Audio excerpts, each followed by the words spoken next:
বলবো ভাই, হ্যাঁ এই শালা ছিলাগুলা চাকরি পাবার পর পেমেন্ট পাইতে আগে চলে যাবে, আর যখন কাজ করিবার বেলায় সারা খালি নাগা করে।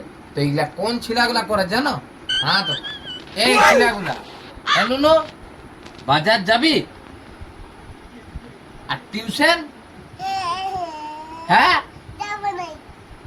দেখে লাও, বাজার যাবে কিন্তু টিউশন যাবে না। তো এই ছিলাগুলাই বড় হয়ে চাকরি পাবে, ইয়ারাই পায় চাকরি, আর চাকরিটা পায়ে চাকরির নামে লবডঙ্কা, যাবে 12টায়, আসবে 3টায়, আর পেমেন্টের সময় গুনিয়ে নিয়ে নেবে 60,000। আর ইয়ারাই হয় প্রাইমারি টিচার, বুঝলে? এমনি ছিলাই আর বলছে পড়বি নাই তাহলে, তাহলে কি করবি? ঘরে থাকবি? ও বাবা, ঘরে কি করবি? খেললে হবে?